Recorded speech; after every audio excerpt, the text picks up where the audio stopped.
Hello all, welcome to பாரோவிங்ஸ். பாரோவிங்ஸில் இன்றைக்கி நம்ம பார்க்க போகிறது ஒரு பொரியல் ரெசிபி தான். வாங்க எப்படி செய்யலான்றதை பார்க்கலாம். பருப்பூசலி தான் செய்ய போகிறோம். ரொம்ப அருமையாக இருக்கும். ரொம்ப ரொம்ப ஈஸியாகவும் செஞ்சிடலாம். வாங்க எப்படி செய்யலான்றதை பார்க்கலாம். கடலைப்பருப்பையும் துவரம் பருப்பையும் சம அளவு எடுத்துக்கோங்க. இது ஒரு டேபிள் ஸ்பூன்னா அது ஒரு டேபிள் ஸ்பூன் அந்த மாதிரி எடுத்துக்கோங்க. எடுத்துட்டு ரெண்டையும் 1 மணி நேரத்துக்கு தண்ணி ஊற்றி நல்லா ஊற வச்சிருங்க. நல்லா ஊற வச்சதுக்கு அப்புறமேட்டு இன்னொரு மிக்ஸி ஜாரை எடுத்துட்டு அந்த ஊற வச்ச பருப்பை அதில் சேர்த்துக்கலாம். ரெண்டையும் மிக்ஸி ஜாரில் சேர்த்துட்டு நம்ம காரத்துக்கு தகுந்த மாதிரி வரமிளகா சேர்த்துக்கலாம். சேர்த்துட்டு பூண்டு இதோட சேர்த்துருக்கேன். சேர்த்துட்டு சோம்பு 1 ஸ்பூன் சேர்த்துட்டு இதை நல்லா அரைச்சி எடுத்துக்கலாம். நல்லா இந்த மாதிரி மைய அரைச்சி எடுத்துக்கலாம். எடுத்ததுக்கப்புறம் அரைச்சி எடுத்துட்டு இதை ஒரு இட்லி பாத்திரத்தில் வேக வச்சுக்கலாம். இட்லி பாத்திரத்தை எடுத்துட்டு நல்லா இந்த மாதிரி குழியில் அதை தட்டி தட்டி வச்சுக்கலாம். 4 சைடும் நல்லா தட்டி இதை வச்சுக்கலாம். இதை நல்லா வேக வச்சு எடுத்து வச்சுக்கலாம். இன்னொரு சைடு கடாய் எடுத்துக்கலாம். கடாய் எடுத்துட்டு நம்ம நறுக்கி வச்சிருக்க பீன்ஸை சேர்த்துக்கலாம். சேர்த்துட்டு தேவையான அளவு தண்ணி ஊற்றிட்டு உப்பு போட்டு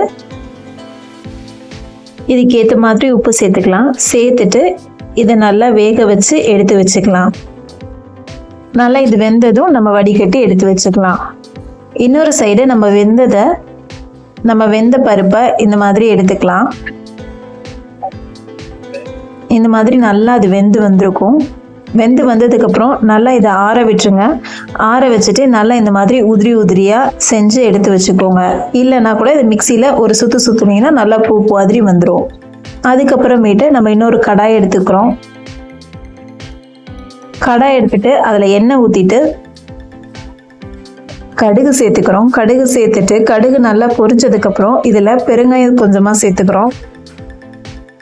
பெருங்காயம் சேர்த்துட்டு இதில் வரமிளகா 2 கிள்ளி போட்டுக்கிறேன். கிள்ளி போட்டுட்டு இதில் வெங்காயத்தை நல்லா பொடிசாக நறுக்கின பெரிய வெங்காயம் 1 வெங்காயத்தை நறுக்கி இதோட சேர்த்துக்கிறேன். சேர்த்துட்டு இதையும் நல்லா வதக்கிக்கலாம். இது நல்லா வதங்கினதுக்கப்புறம் ஆல்ரெடி நம்ம வேக வச்சிருந்த பீன்ஸை இதோட சேர்த்துக்கலாம். சேர்த்துட்டு இதை நல்லா வதக்கிக்கலாம்.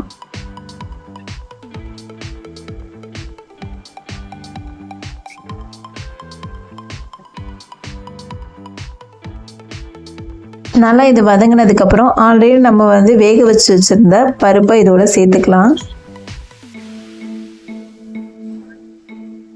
இதோட சேர்த்துட்டு இதை நல்லா கிளறி விட்டுக்கலாம்.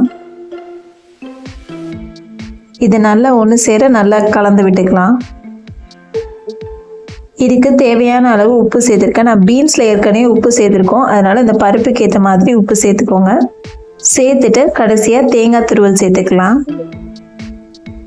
தேங்காய் துருவல் நம்ம தேங்காய் எவ்வளோ ஜாஸ்தி சேர்க்குறோமோ அவ்வளோக்கு அவ்வளோ நல்லா டேஸ்ட்டாக இருக்கும்.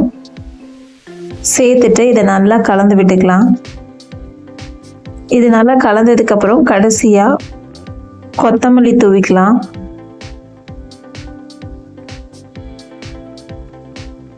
நல்லா கொத்தமல்லி போட்டு நல்லா இதை கலந்து விட்டுக்க வேண்டியதான். கலந்து விட்டு இறக்குனீங்கன்னா அருமையான பருப்பூசலி ரெடி ஆயிரும்.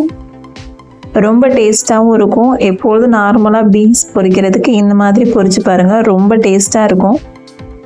செஞ்சு பாருங்கள். செஞ்சு பார்த்துட்டு எப்படி இருந்துச்சுன்னு கமெண்ட் பண்ணுங்கள். தேங்க்யூ ஃபார் வாட்சிங்.